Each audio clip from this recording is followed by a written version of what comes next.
Okay, welcome everyone to episode 32 of the Orchestra Podcast.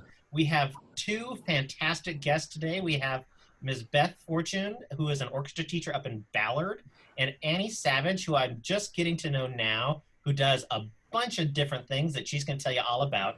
But we are here to talk about how we can make online learning successful for creating excellent experiences in music for students. So why don't we go around the room and introduce ourselves? I think most people know me. I teach orchestra at Port Angeles High School in Washington State. I've got a big, huge program with lots of kids, and I'm excited to hear how my friends can help me keep so many kids engaged. Beth, why don't you go first? All right. I am a teacher in Seattle Public Schools. I'm real lucky to be in charge of one of the few full high school orchestra programs that we have in Seattle Public Schools. And I'm real lucky to be able to teach strings all day long. So that's great. I'm very involved in our music education organizations. I work with Nathan on a NAfME committee, the Orchestra Council, and I'm also a member of the American String Teachers Association board. I'm very, very involved in the American Roots folk music scene. I'm the director of education for the Wintergrass Festival, and I do a lot of volunteer time for the International Bluegrass Music Association as well, where I got my first foray into being able to collaborate with our next guest, Annie Savage. Awesome. Yay. I'm Annie Savage, and I too am an orchestra director currently. I've spent my career vacillating between the music industry and the classroom. And I work with Beth as the new director of the MOX program that is an offshoot of education programming at Wintergrass. I come across from the Midwest and usually bring as many students as I can with me to experience that, because I think that what is happening out in your direction is very profound. It blends elements of music industry literacy, cultural inclusion, and sophisticated levels of songwriting and chord reading that I want for even my most traditional students. And I'm currently sitting on a project called the Free Strings Project that is a grant-supported, free online method for orchestra teachers. If you want any more information about that, you can find it at savagefiddler.com, and I'm sure we'll get into some of those ins and outs, but it's the culmination of many years of my effort to design a curriculum that will speak to the needs of our students of color and use the skills that the music industry requires to encourage lifetime musicianship. Well, maybe a place where we can start talking about these things is what you've just said reminds me of some of the language around the technique that Mark O'Connor was developing. And even though it kind of came out in the wash like it was in opposition to Suzuki, it was really just an evolution of the Suzuki method. And I'll go out on a limb to say it that way. Because they're achieving the same thing, is getting young students involved, getting families focused around the child, and putting music in front of them that is relevant and engaging, and also teaching a little bit of technique. And I think it's time that we revisit that again, especially for making it relevant.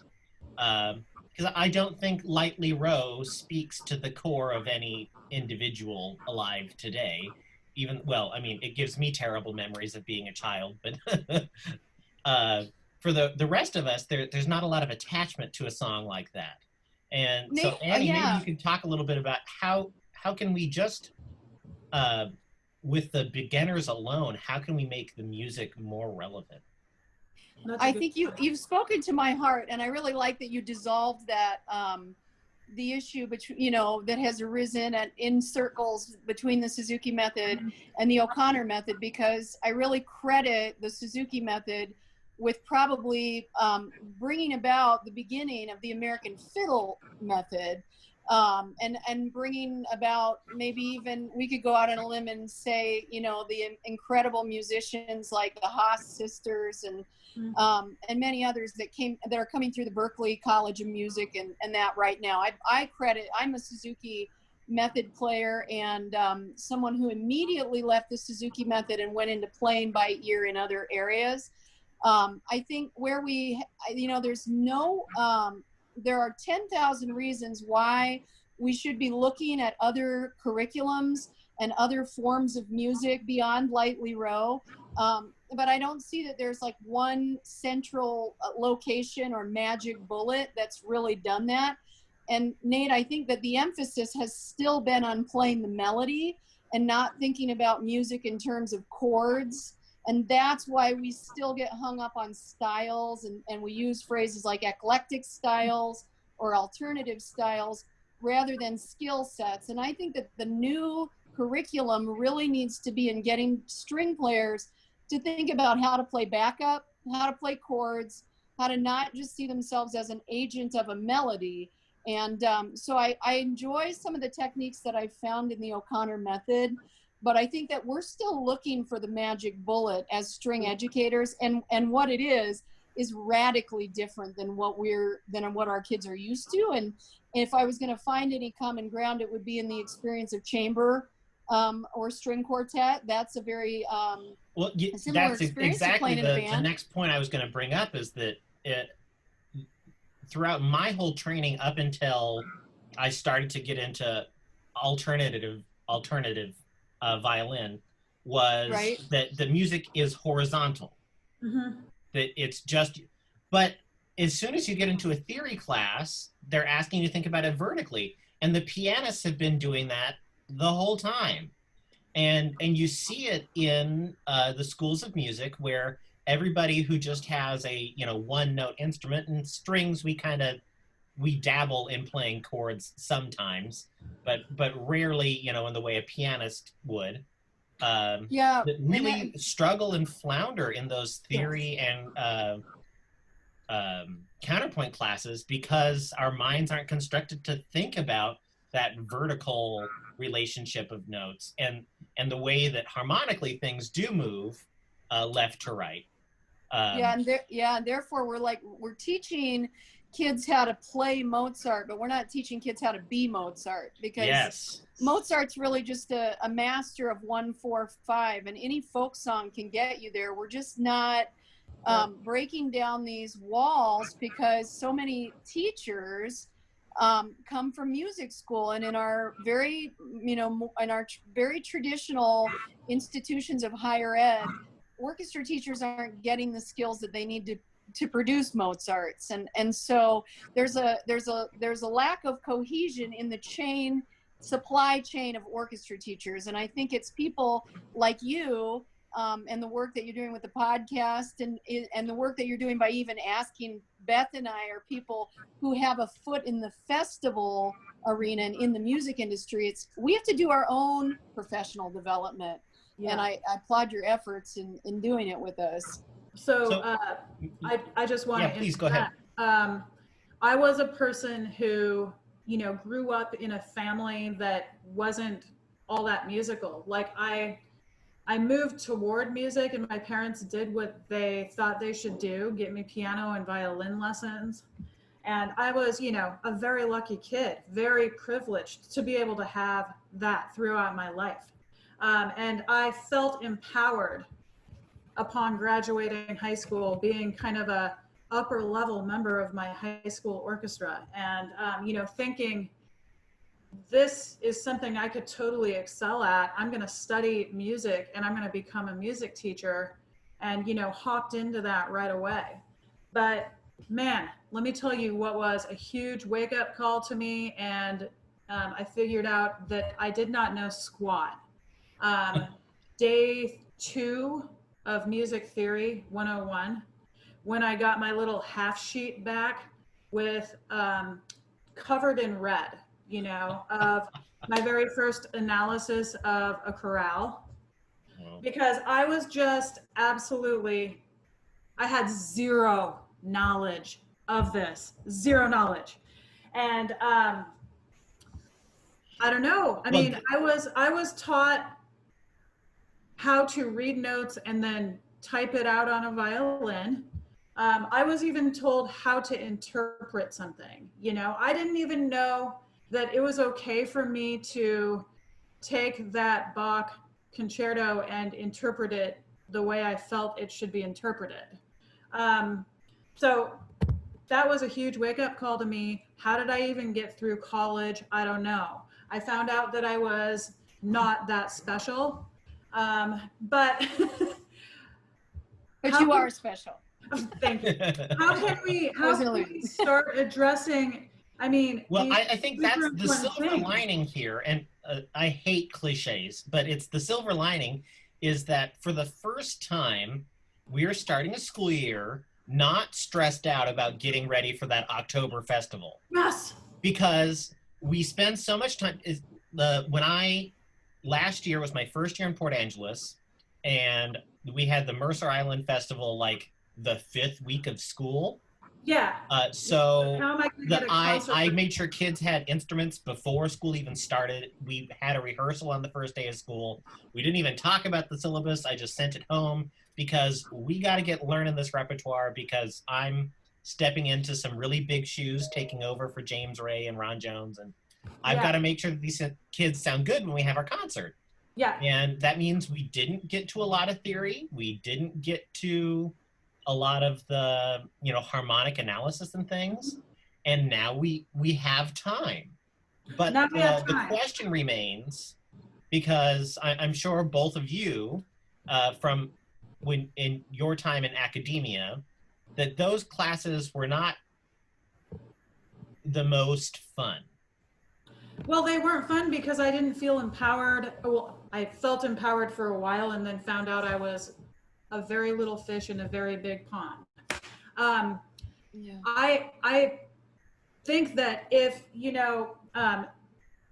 Annie was talking about what if we gave our students like kind of just an idea of the 1-4-5, 3 chords and the truth.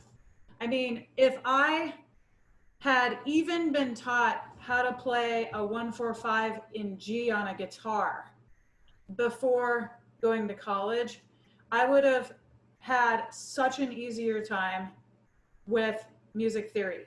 I had zero idea of chord structure and form. Well, now I'm really hoping my students are watching this one because a lesson that I do at least once a year is I set up the 1-4-5 in every part, and you just kind of, we pick a rhythm and strum along, and then I pick on kids to come up and I say, you can play the open 1 and 2 on D string, and then open 1 and 3 on A string. Play whatever rhythm you want. I mean, just D pentatonic, and just feel it out, and let them. And that you're teaching improvisation that way, but you're also teaching how to sync up with the harmonic changes. Yep. And like, I didn't understand that music moved in chords like that. I mean, I was just completely obliv to that. And it's crazy because I didn't have to even like become cognizant of it until I decided to join a rock band with some folks that were in my dorm in college. Yeah. And these were definitely not music students. And, I'd be sitting in the garage with those guys, and we're getting ready to, learn a song that someone brought to the rehearsal. And they'd be like, we're going to be on G here, then there's a turnaround, D minor, and then we go back, and then the bridge is in A or something like that. They would be talking all this jargon that was totally foreign to me. I was the only music student in the garage. And I was just like, okay, I got to think on my feet here and not come off looking like a total idiot. So the big failure of classical music is that we abhor making mistakes. And the only way to learn how to play that way is to go up on stage and you play an F sharp in the key of E flat because you don't know what key you're in. Right. Yeah. You have to fail. You have to fail. And I was just like, definitely stepping in it all the time. But eventually I started learning the jargon and understanding that music moves in chords like this, and that you move around with various note choices within each of those chords. And wow, I mean, and I had to do it all on my own. I did not have one teacher that taught me any of that.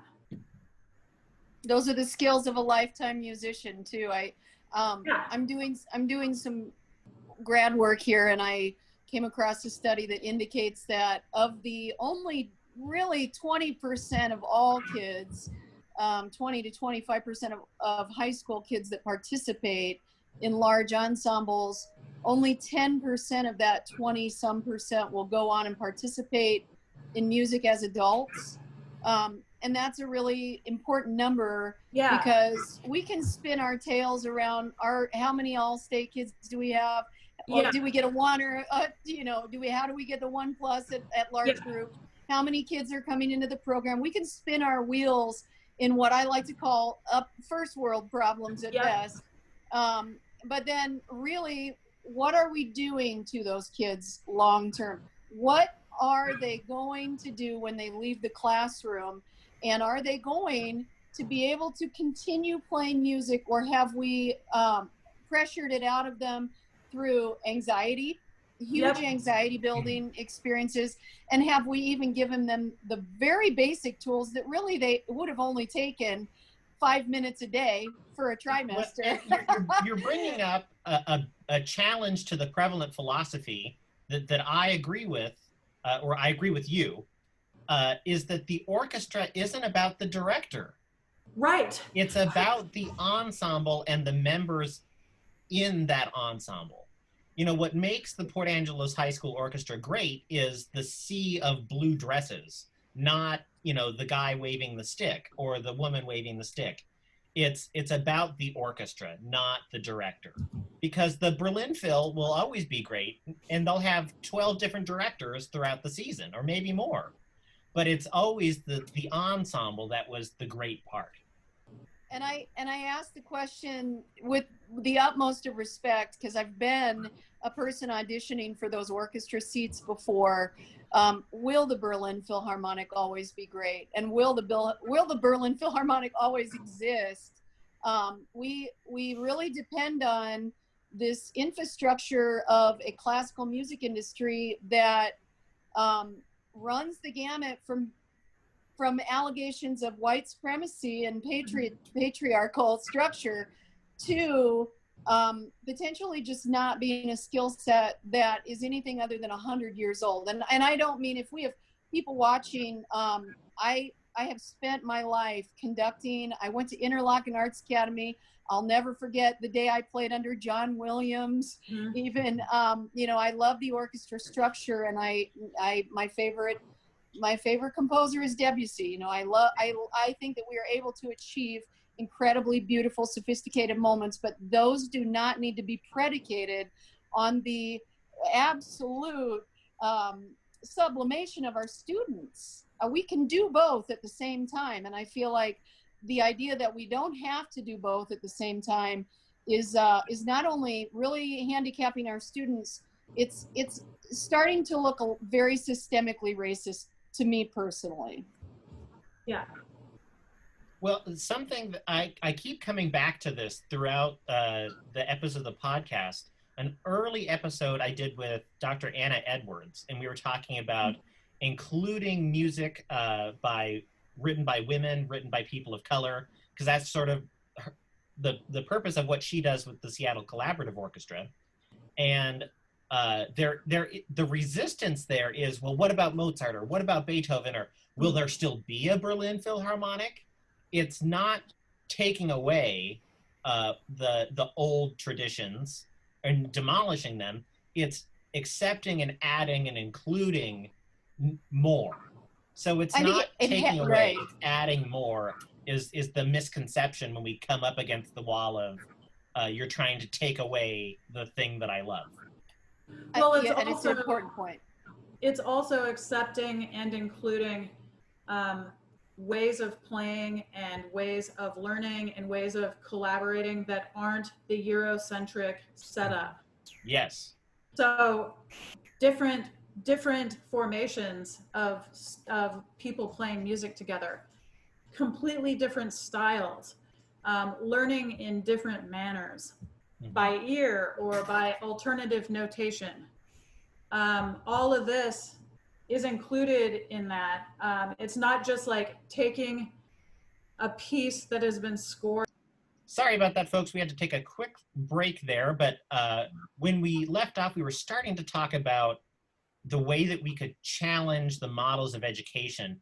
And off camera, we brought up some books and philosophy by the author John Dewey. And I wonder, Annie, if you could just jump in and tell us, how can we challenge the model of education to be more, not just more inclusive, but to have greater purpose in education. I was rereading one of his books myself, and he talks about the best investment anyone can make in any venture is in education, because it increases the, human capital is the term he uses. It's maybe a sort of a brute term, but I think he means well, in that the more we invest in a child, the more that we are going to get as a benefit to the whole world by investing in the education of that child. If you'll just go from there. Yeah, I love it. I love that. Share. And we were talking about kind of the student-centered approach in education and ways of increasing that within an orchestra department or orchestra program. And I think it really actually connects to the Black Lives Matter movement and some of the very, I think, very real circumstances that our students are living through right now.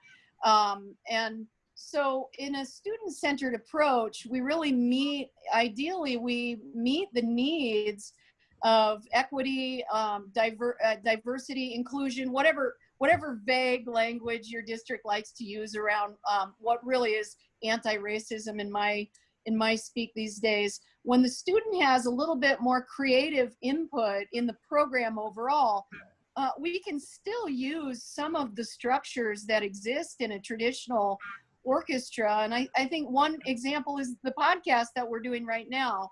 And that's, you're doing something very interesting by exposing your students and other teachers to this, because what you're doing is obviously, I can tell that you're a very successful traditional orchestra teacher and covering the bases that are needed to be part of the curriculum and have been part of the curriculum. But what you're doing is kind of weaponizing your students and Beth and I, by extension today, and encouraging a dialogue. And then, so I feel like you're taking the egg that's like stuck in the frying pan, and you're just like pushing the corner of it up just a little bit.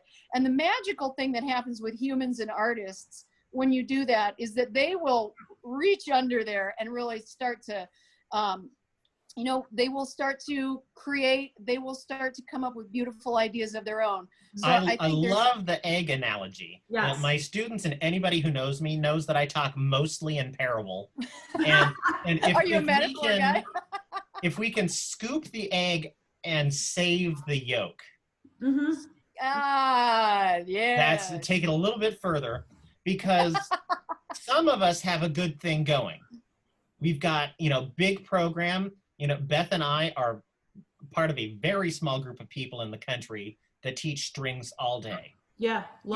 At the high school level, it's very common that it's a band teacher who just takes the one period. Especially, Doesn't have to be anything wrong with that. There are people who do that well, but it's very rare teaching strings all day. So I do that as well too. Yeah, I'm in a that's town fantastic. where Prusel School of Music is here in Iowa City, and is an incredible private music school. So I share the respect for that's hard to find, and we are lucky. So we've got that. We've had that success by doing it the traditional way, or at least by being engaging enough educators that kids want to stick around. Yeah. And that's notwithstanding the feeders that we all rely upon. I'm in a situation where I'm not my own feeder. I have a team of three fantastic colleagues that are in the trenches with fourth graders, making sure that they stay all the way till 12th grade. Um, but how can we take that model and introduce these, well, just for a point of reference, um, let's just call it alternative technique, alternative styles of music through this digital medium? How can this time empower us to share those models of learning? So I'm going to jump in because I have some real specific thoughts about this. And um, what Annie was talking about, where she kind of woke up, maybe this was on the part where we paused for a sec, but I'm going to bring it back. She woke up in the middle of a rehearsal, saw herself standing in the center of her orchestra holding a stick and trying to talk about and teach concepts of music theory and or improvisation and or styles that are not Western art music, with her conductor's baton. So it's like you probably like had this really weird moment when you woke up in the middle of your group doing this, and you're like, whoa, this is not the right approach. I was like, I can't believe I'm doing it. Right. So of all people. Yeah. So my big thing right now is, and I know Annie is a big fan of this because we've brought our circles together before.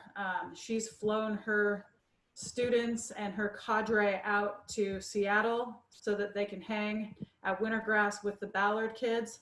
And so my big thing is we need to engage the community, first of all.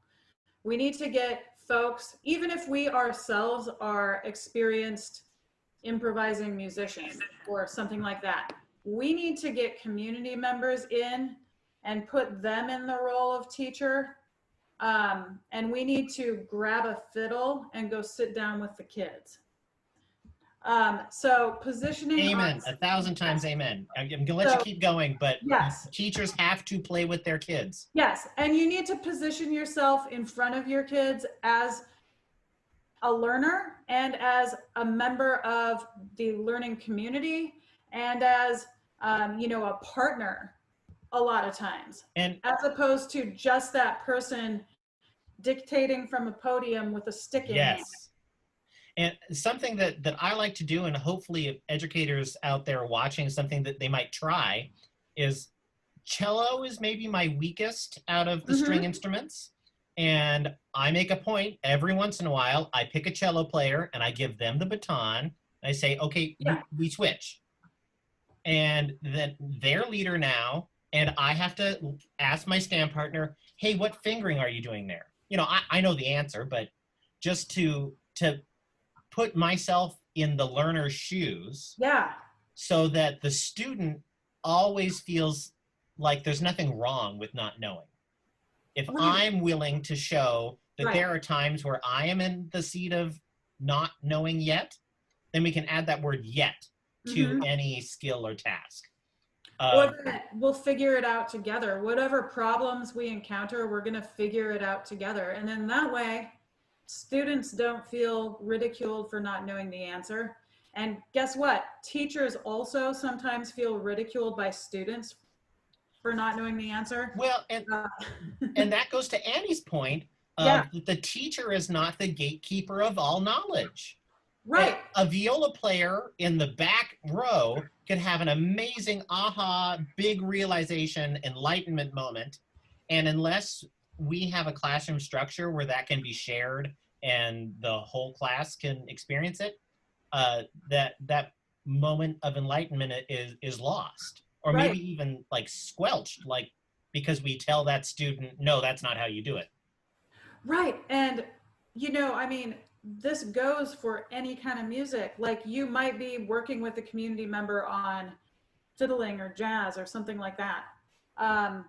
But it also goes for Western art music, if you are kind of building a climate in your classroom where our endeavors are collaborative, your input is important, your desires about interpretation are important, then we're changing kind of the definition of um,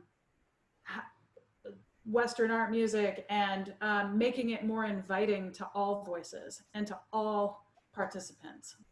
I love the non-democratic structures that you're referring to. And I have a bias I need to disclose, because this is like the year of disclosing biases. And that's, and I hope that I can tie in the online potential that we have Yes. this year in this. Yes.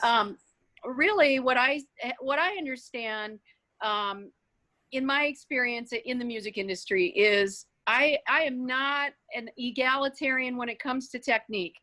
There's one way to play the instrument in terms of the way you hold the instrument, the way you hold the bow. I am not even going to question that I want all of my students to be able to come out of my classroom and play the all state scales.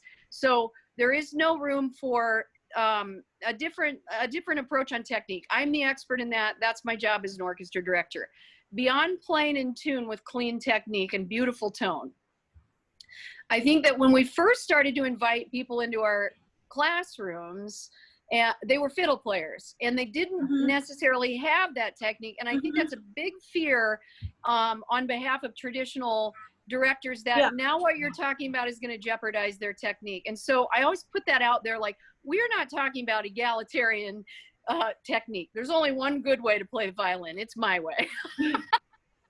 But in terms of the way that we apply that technique and the skill set that we apply that beautiful tone and beautiful intonation to, sky's the limit. And that's where I think the online thing comes in the room, is that we're not playing a wild card where we bring somebody in who may not play with great tone, who may not exercise technique. They may not even hold their instrument on their shoulder, as you know, lots of people don't.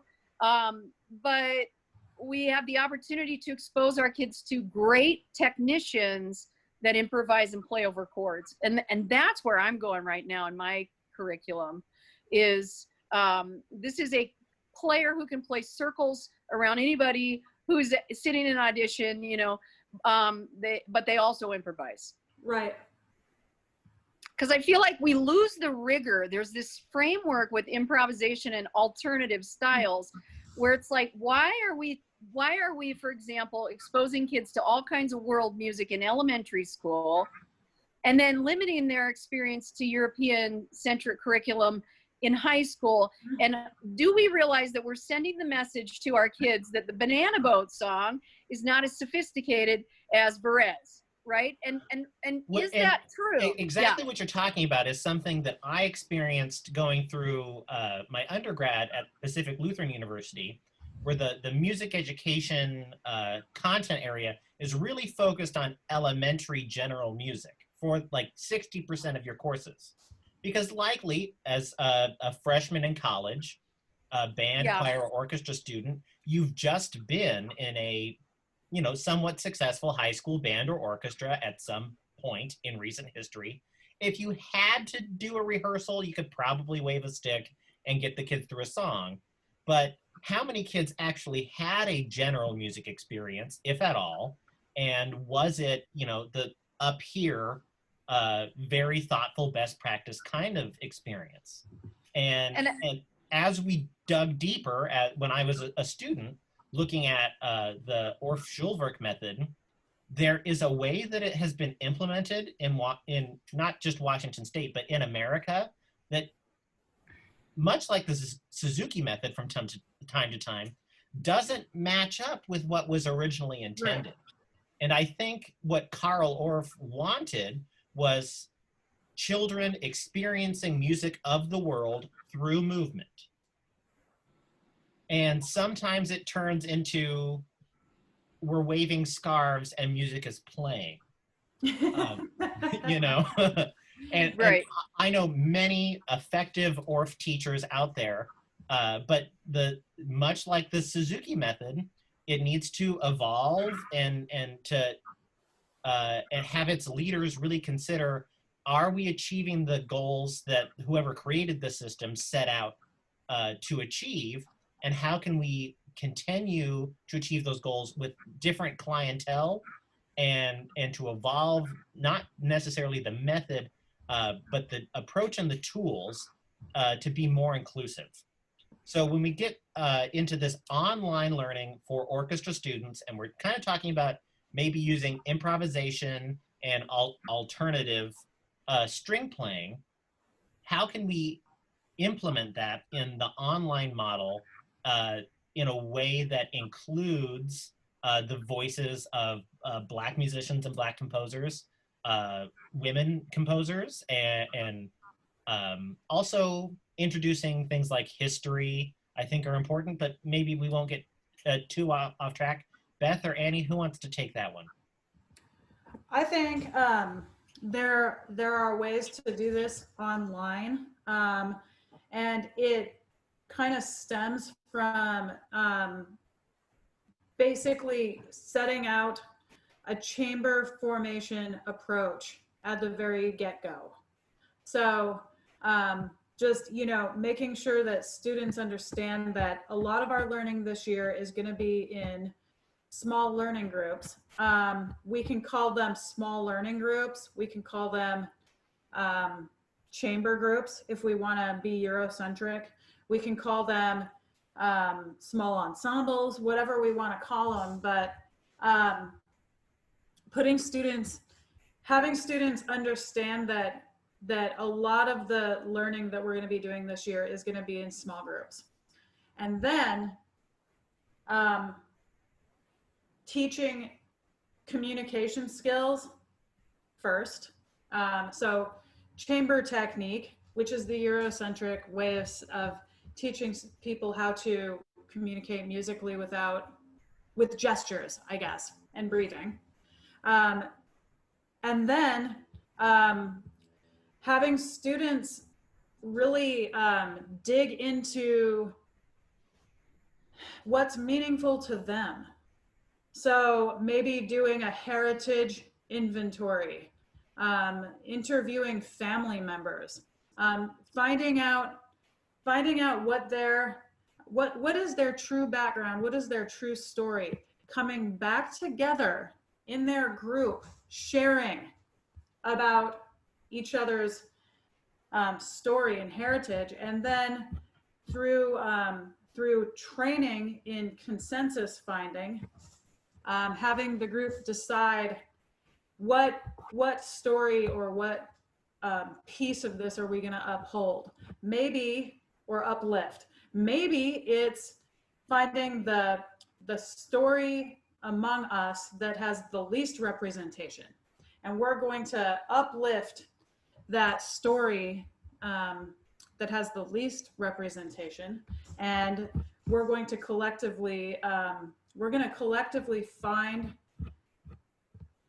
something to perform that uplifts that story, whether that's finding a song from that culture, or composing something based on a picture, or learning a style of music from that culture, and creating a performance piece out of that. And if we had been doing this so much longer ago, I think we would have preserved so many traditions that are now lost. Like out here on the Olympic Peninsula, the Klallam, there's several Klallam tribes, and I'm sure that before the arrival of Westerners, they had a rich musical tradition. But to what extent can we really verifiably say that we know much about what it looked like, what it really sounded like before Westerners arrived? And even if we did know, we'd be performing them on Western instruments. Right. But there's so, But, going into and honoring heritage and understanding that heritage is a lot of different things for each person.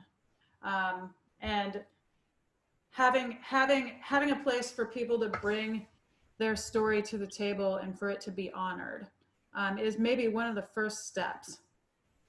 And it becomes like this opportunity for us as, let's face it, we're primarily a community of white teachers. There's so many of us and we're white.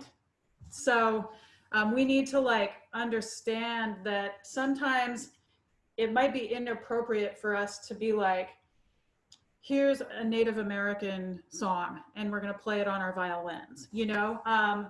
But what if your group is honoring a member of that group that is part of the Klallam tribe, and they found this melody that their grandma taught them during the interview that they were told to do, and they brought that song to that group, and together the group creates something. And that to me is like student voice. That to me is being culturally responsive, and it is addressing the need to play music that's not Western art music or the alternative styles. And maybe one of the bigger barriers to a more holistic inclusion of non-white, non-Western voices is that we only know the people we know.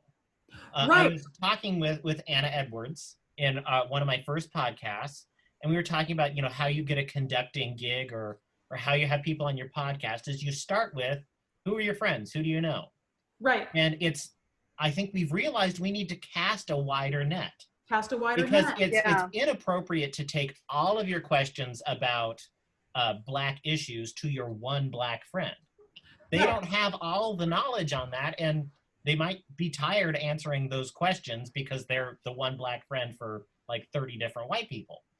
So we need to cast a wider net. We need to go out and seek out different voices that we aren't familiar with. So my question for either of you, hopefully both of you, is how can we cast that net wider and bring something back that's valuable to our students and is done so in a way that's respectful to the cultures that we're introducing? I think, yeah, I'd love to speak to that, and I'm blown away by how many different ideas there are when we really open it up and say, you know, how can online learning service a wider range of individual? And wow, the collaborative approach is really awesome because people have such different, my approach is very different, I think, and I love Beth for that reason. She's always thinking forward. So if you caught up with her 6 weeks ago, you need to talk to her again, because at this point now she's unearthing some kind of new social more. It's amazing. Real quick, I want to give credit where credit is due. I'm working on a project for the Library of Congress, and I get to work with some other amazing music educators, and that kind of idea is kind of what we're cooking up. So I like it. I am sharing ideas that were collectively made. They aren't just mine. And also I have been participating in a podcast of my own, as Annie knows, with my teaching soulmate, Kelly Klingon, who is a band specialist that we taught together for many years. And we've had numerous guests on our podcast, Annie included, that have helped fuel some of these ideas. So I want to make sure that I am crediting the greater world, because I've been casting the net out and I've been gathering ideas and I'm putting out some of those ideas. I'm not going to take them as just my own. Okay, go ahead, Annie. Yeah. So along that vein, you know, I think we have to, what's so tricky is that as educators, we have to be the expert. But in actuality, I think professionalism is starting to be defined more by how vulnerable you're willing to be and how real with your vulnerability you're willing to be. And so in my case, I live in the Midwest. I have a great friend who plays jazz. He's Black. He's fabulous.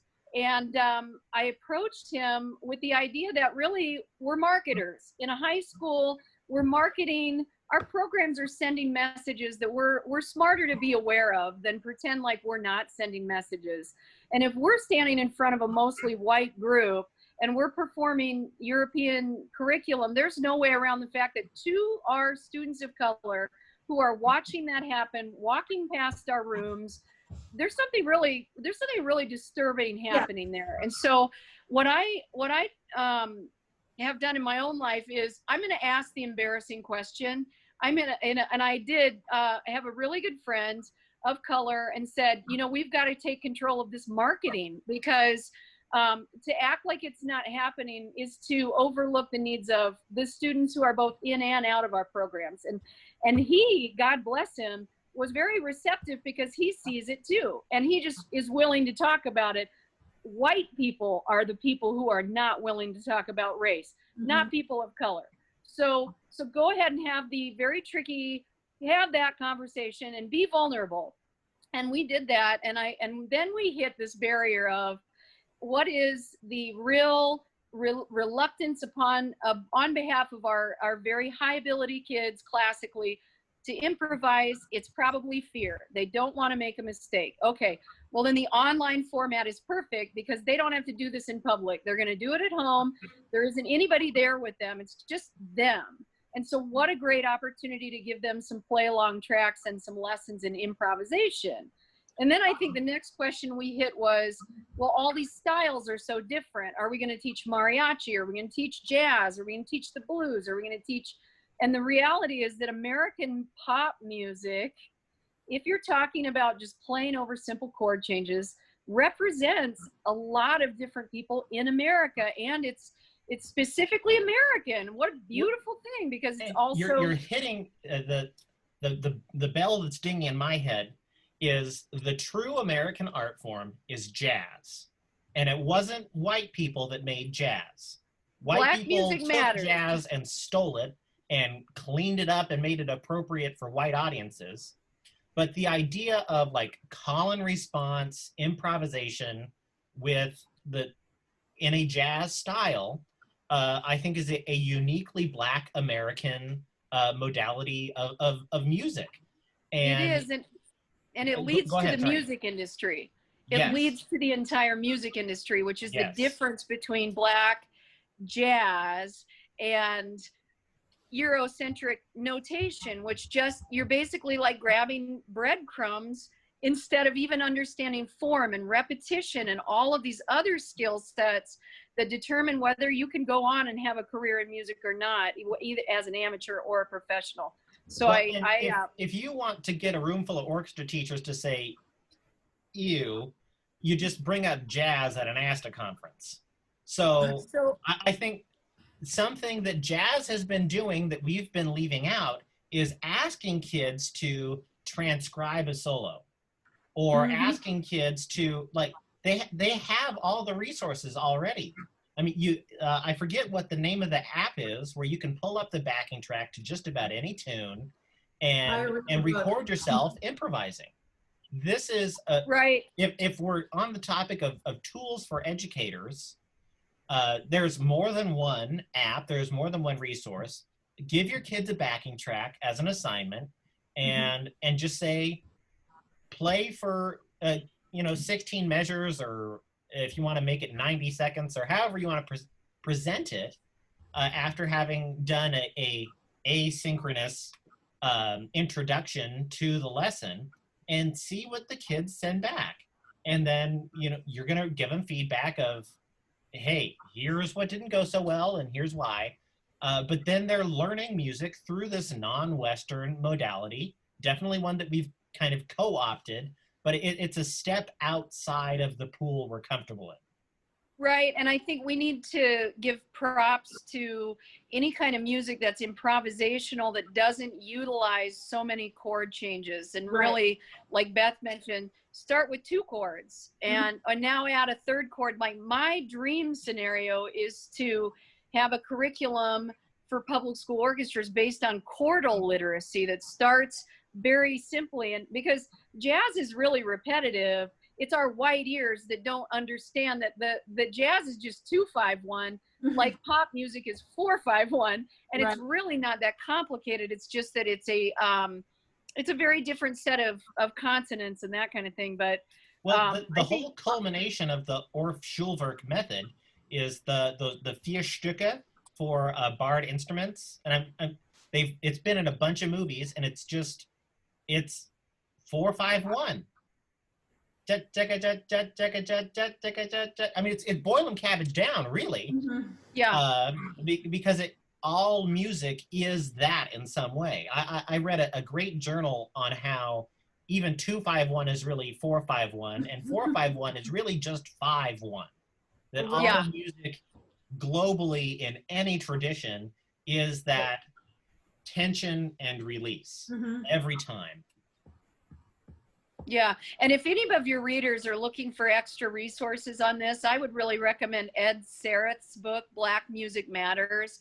Ed is at the University of Michigan, and he is a person who is thinking 50 years ahead of where we are and doing it. And I would also plug, the free strings method is something that we're utilizing for orchestra teachers as well as students. We have the teacher in mind, and this is a great time for us as educators to kind of add to our toolbox in a way that gives us inspiration. I mean, we need to keep in mind that we have to feel good in order for our students to feel good. And this is a very tricky year that we're moving into. So great opportunity to just reach out and take on some self-love professional development. And I'm happy to reach out to anybody that's interested in coaching or teaching development, that kind of thing.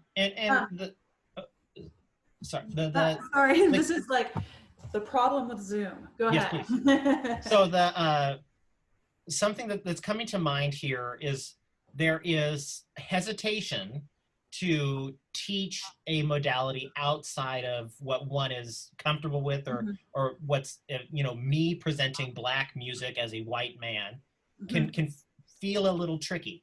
But I think we need to look at it like, if you were to show up to like an international conference somewhere in East Asia, but it's a conference of orchestra educators, you show up speaking the language you know. So if I show up to the trying to teach, for instance, let's say Catalonian traditional music, I learned a very Western violin technique, and I don't really know a lot about Catalonian music yet, but I know that our class, we have violins and violas and cellos and basses, and that's the modality that we're going to approach this new media through. And I think it's not enough anymore to just show the video. For example, bringing it back to Black music by Black musicians and Black traditions, especially contemporary ones. I love the duo Black Violin. I think they're great, and they're doing a lot to make classical music more exciting and more relevant to younger ears. But it's not enough just to show the video of them playing one of their songs. So we need to take it one step further and, show up to the conference speaking the language is we have these instruments and we know our scales. Let's go through that. And like Annie was saying, the one thing that we are entirely non-egalitarian about is technique and tone. Is you're still gonna hold your violin like this and pinky on top of the stick, except for cellos. And but here is this improvisational style, and maybe we give the kids a backing track that is more along the lines of something that is R&B or pop, or something in the realm of rap more generally, where it's just percussion, and ask the students to produce something that is unique to them. So it's not me telling anybody, play like these guys because we're learning about Black musicians. Well, a lot of my students are not Black musicians, but I want to present that style of playing and that way of learning. And maybe you two can help me out finishing out this idea thought that is sort of spread out into this terrible spider web. Well, I love the song House of the Rising Sun, just to throw out like something really easy and user friendly for your listeners. Mhm. The House of the Rising Sun, written by a Black woman, never copywritten, so you can do anything with it. And it's a very simple set of chord changes that does a lot. It's a pop song. Most people have heard it, like the Suzuki method. We're relying on something that we've already kind of got a background knowledge for, and that's the kind of thing that I like to steer my kids towards. Because in pop music, there's a consensus that we're all aware of it, and it doesn't really belong to any one single group of people. And I like that about it. I think in the positioning of these kinds of skills, my best recommendation is to always place value on creativity and on composition. And then I think a very important and fun exercise for advancing musicians is to notate their solos. Yes. So that's where it all comes together in my mind. If you have them improvise, and then you take it that next step further and say, now using the tools of Western European classical music, we're going to notate this so that the learner can see how complicated what they have done really is. That is one of the seminal, I think, exercises that I use, because if they will tend to think that what they've done is really basic, and it isn't until you write it down that you see, actually, you just played something that, like Bartok, is no joke. You're actually really gifted at what you do here, and this is really heady stuff and sophisticated. Well, and how many times you had a student say, I want to play this Taylor Swift song or this Katy Perry song, and you say, well, write it out and look at the rhythm. And there's so much syncopation and use of tuplets that it's, when you actually put it on the stand, the kids say, oh, that's too hard. Well, you sing it in the shower. Right. It's probably not that. It's just there's some hang up with the way that we interpret notation. And you know what? It's orchestra-centric. It's orchestra-centric, that Mm-hmm. hang up. Because kids in band, they play that stuff all day long. Then they join marching band in high school, and they are playing Katy Perry. And they are band kids. They're reading and playing syncopated notation from day one. Yep. We do not do that with our students, and they are at a decided disadvantage. Yes.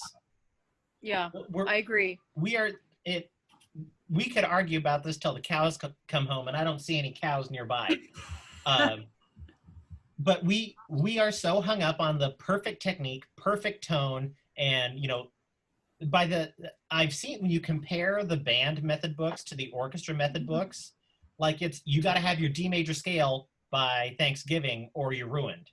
And the band method book, maybe by the end of year one, like 5 notes, but way more rhythms. Right. Yeah. And we're just rhythm illiterate. And we completely deny, when our students enter our classrooms, we completely deny them anything that they've listened to throughout their lives that is completely in every fiber of their soul, if they grew up wherever they grew up. We deny them the feel of pop music that they know, but we don't allow them to realize that they know. We don't allow students to realize that the feel of the American music, the music we listen to on the radio, is part of our language. We completely just shut that off and start with the Western art music and how to interpret it and how to play those rhythms. And it's just weird. It's like a wall. Yep. Annie, did you have something to contribute a little bit earlier? I think we had the Zoom collision. Yeah. Man, I think we're great at rhythm. We're not good at groove. The music industry. Yes. You don't have anything. We're great at sight reading, because basically what we've done is we tried to do the right thing, which was to funnel kids of higher and higher levels of sight reading ability into a shrinking industry of professional orchestras. We did the right thing. It's just, and here's your metaphor, Nate. You'll like this. Are you ready for the metaphor? Yes, please. It's kind of like when you go to the doctor's office and you sit there and it's like, it's going to be a 45-minute wait. And then you wait an hour and it's like, okay, well, I've already waited an hour. I'm sure it'll only be 5 more minutes. And then another hour goes by and it's like, now wait a second. Am I ever going to see the doctor or not? I think there's a point where we really have to ask how many of our students are going to matriculate into an orchestra. And if the answer is not very many, then we just absolutely, from an ethical place, as individuals, as thinking, caring humans, we need to prepare them for a lifetime of music. Yes. They only see us for 4 years at best. Mhm. And my entire, modus operandi walking into my classroom is not how many kids are going to make All-State this year. I am accountable to it. I do care about it. But for most of my kids, I just want to know that they're never going to quit playing. That's all I want. Tell me you'll never quit. And this is the reciprocal relationship that we're lacking in lots of different places with our general music teachers.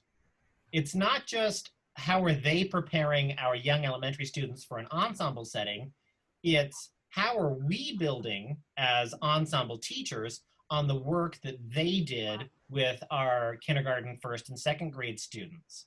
So we can't just abandon the learning that was achieved there and just, we're in an ensemble now and we're playing Beethoven and end of story. How can we work with the elementary general music teachers to build a reciprocal relationship that empowers students to learn through the modalities that they are familiar with because they've been introduced to it in kindergarten, and continues a holistic, more global perspective of music that I think general music does a better job of maintaining and celebrating than we do in the orchestra world. Well, let me just point out, we're in this online world right now. Mm-hmm. What is stopping us from contacting the general music teacher at the elementary that feeds the middle school, that feeds your high school, and asking them to team teach with you a couple of times a month? I love this idea. Yes. I mean, like, come on, man. I mean, that's another one of my big messages right now about how we're going to get through this. Invite people to team teach with you. Yes. Have them bring their students to the Zoom. Bring your kids together. I've been bugging Annie about this for a while now. But yeah, I mean, like, that sounds fun. Let's get the elementary general music teachers. Yes. And you two create a lesson that you team teach to your high school orchestra.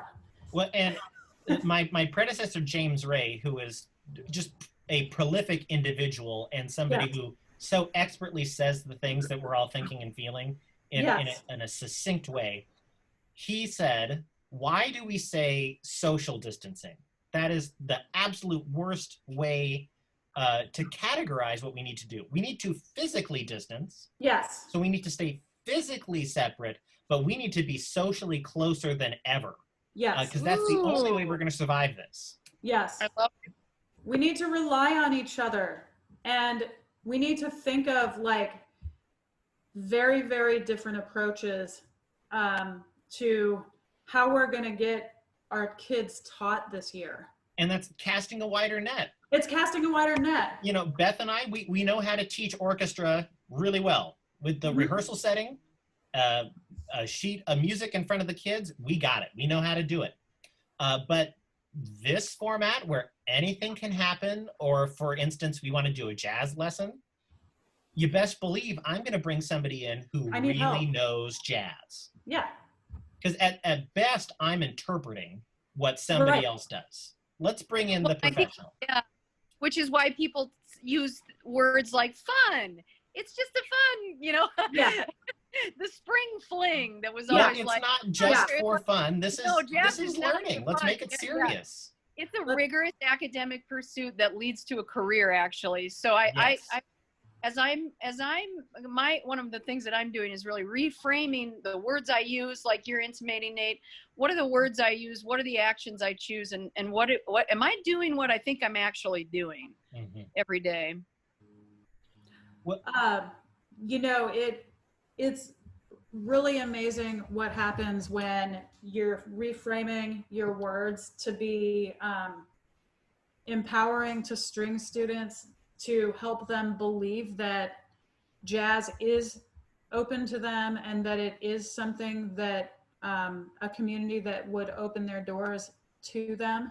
I was lucky enough to run for many years at Washington Middle School what basically was a string big band that worked with a full rhythm section and went to all of the regional jazz festivals that all the jazz bands went to. And it was really amazing over the years of being able to run that program, watching students transform their self-identity, overhearing students say to other people, I'm a jazz musician. And like truly buying into it. It was at that point, it had moved from this is just a fun on the side activity, a little dip your toes into the world of jazz that you're a string player, so it's not open to you. But here's a little dip into it so that you can find out what the other people get to do and have a lot of fun doing. They moved from that phase to being actual players in the game, going to jazz festivals and using the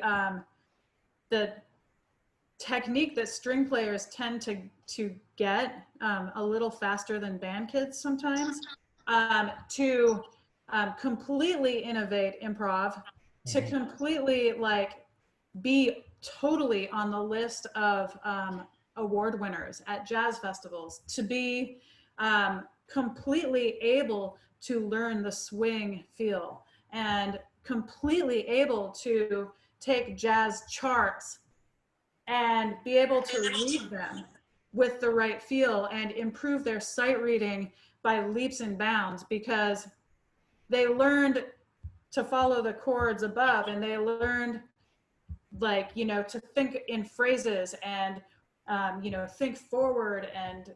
Well, and this brings forward sort of an action item that Beth and I are working on with the NAfME Orchestra Council. And without saying too much about it, is that we need more materials that support teaching those things. Like there's a tune that I did last October that remains one of my favorite string orchestra tunes. It's called Cascade by composer Bert Lagon that mostly does jazz charts. But it's a Daryl Anger. It's inspired by Daryl. Oh, is it? I didn't know that. Yeah. Oh, really? That's fantastic. When you think Cascade, you need to think about Bert because Bert is one of the coolest people alive and seriously has really been the only person to truly be able to score a jazz band chart for strings and make it really work. Think of Bert that way, but then think of the fact that he was hanging with Daryl and like all the things that Daryl is. Well, and the think about Daryl and then the Turtle Island String Quartet, which he was part of. The tune "The Girl from Pathétique," where they mix "The Girl from Ipanema" with the waltz theme from Tchaikovsky's Sixth Symphony, is we need to start demanding. I don't really have a better word for it. Music and resources, materials, and method books that support that kind of innovative performance process. I think I'd agree with that, and you've hit on kind of the copyright and the sheet music industry, and I think it's important to look at what the purpose of what we do is to them as well, and how many stakeholders there are. And I just question where is the open forum for people like us to discuss these issues and to put resources, and why doesn't that exist? And I think, you know, it goes back to our, here we are back to John Dewey again. It goes back to capitalism, and it goes back to democracy. And I think we need to fight for open forum resources in this time, because it's so many of the rules that dictate what we're able to get done in a given day are based on some 100-year-old model. And in order to really be able to collaborate like we want to, we have the tools. I think we almost just need to free ourselves. Yes. Give ourselves permission to do it. With that in mind, I think we've come to a great culminating point. I've got 2 more questions for each of you, and then we'll wrap things up. My first question, and let's start with Beth, is based on the conversation we've had and sort of the whole experience of trying to put together a distance learning curriculum, is what is one method or approach that orchestra teachers out there could take and actually do with their students to keep them engaged and maybe utilize some of the things we've been talking about? I feel that the method or approach needs to be, as I mentioned earlier in the episode today, needs to be based on primarily small group formations. Mm-hmm. So if we are focusing on teaching students the critical skills of self-leadership and self-direction first, and then helping them put music together, helping them put music together, but through their collaborative work. So basically shifting it to student-led and student voice and student-driven. Mm-hmm. And we can do all kinds of different things. We can do Western art music. We can have students choose music that they want to learn that might not be Western art music, or it might be. Maybe they all decide, we really want to do some Bartok or whatever. Yeah. So, you know, you help them, but at least it's something that they choose.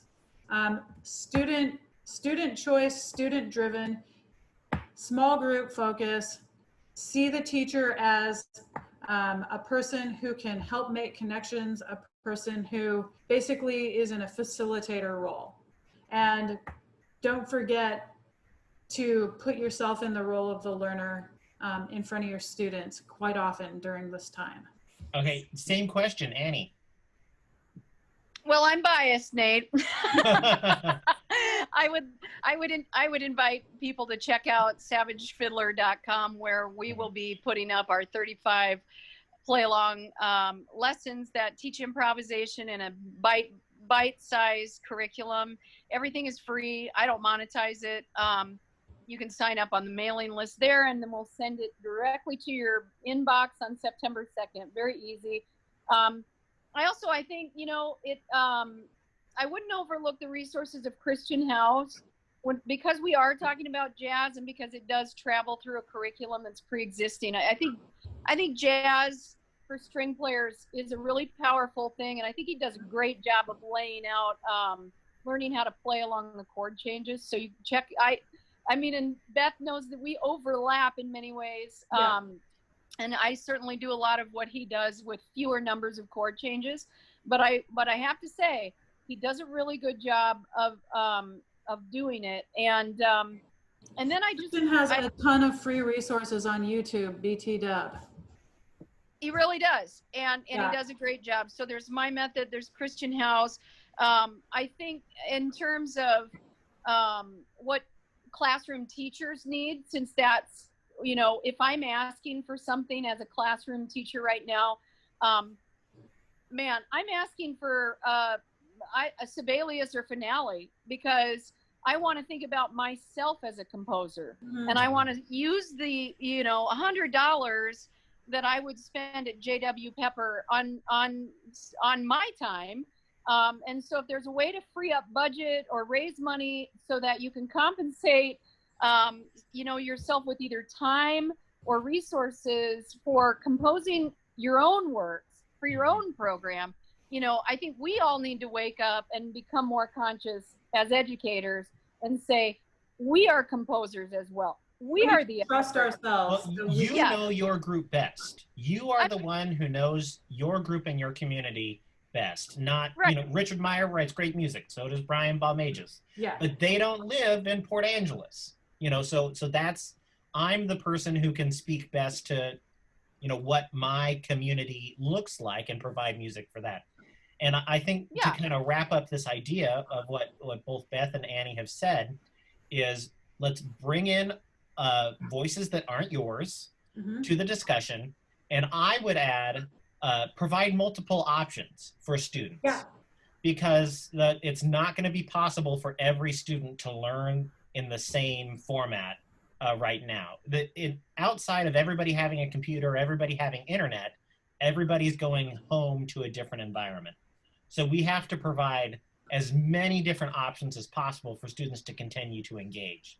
So if that's checking out Annie's website and playing some fiddle tunes or exploring improvisation, or they have the computer and they can download a backing track and record for their teacher an improvised solo, or just reading a text that we throw out there or send home in a mailer. We've got to have options and make sure that it's varied and diverse in content. So our last question, I asked this of all of my podcast guests, and it's my favorite part of every episode. And I'll start with Annie this time. If you can think of a time throughout your career, whether it was while you were still in high school or earlier, or maybe more recently, of when you were struggling with something, if you could go back and give yourself a piece of advice that would have helped you make different choices, or just a piece of advice to help survive or adapt with the situation better, what might you have told yourself? It's a great question. I love it. I would, as a young artist, you go find a lot of other people's work. And that's an important part of developing your own technique.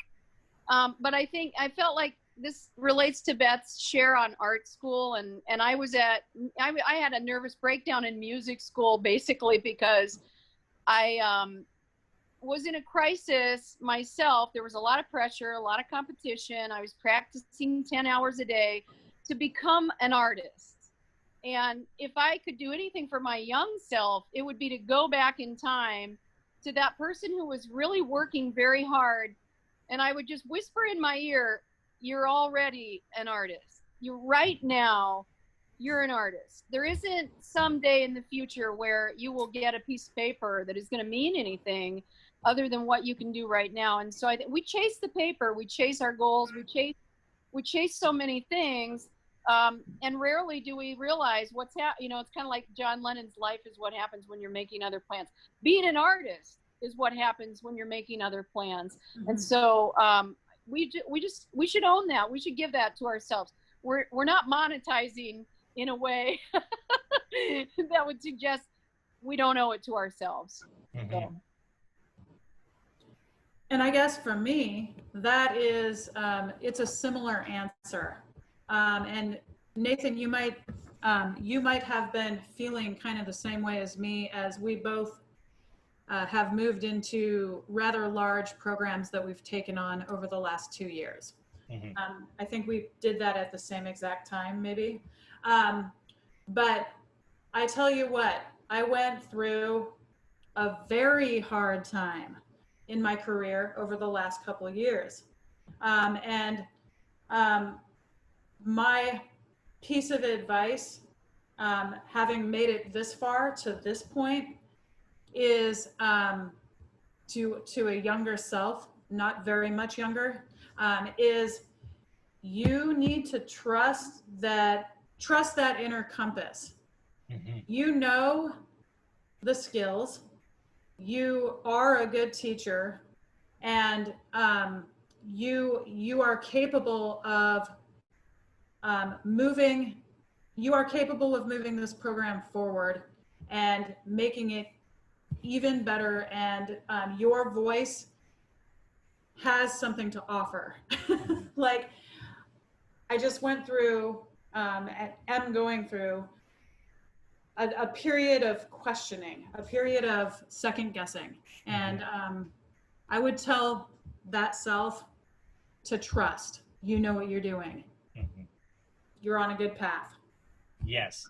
Well, that so sums up what I, as a first-year educator or as a college student, really needed to hear. Both of those pieces of advice is to not be stuck in the path forward that has been set out for me, that it has to go a certain way. Right. There are other routes to the goal of I want to be a successful musician, which is so broad, but then having trust that I'm putting in the time, I know the content, I'm seeking help when I need it, and having some trust that I'm going to get to the other side of this mountain if I just keep walking. Yep. So thank you both so much. And Annie, if you'll shoot me in our email thread some of those websites and resources that we talked about, I'll put that in the description for the video. And Beth, thanks so much again. Yes. It has been fantastic getting to know you better throughout all the Zoom meetings we've been in together. And there will be more. Nate, So great job. What you're doing is really cool. You're a class act. It's really nice to interface with you. Oh, thank you so much, Annie.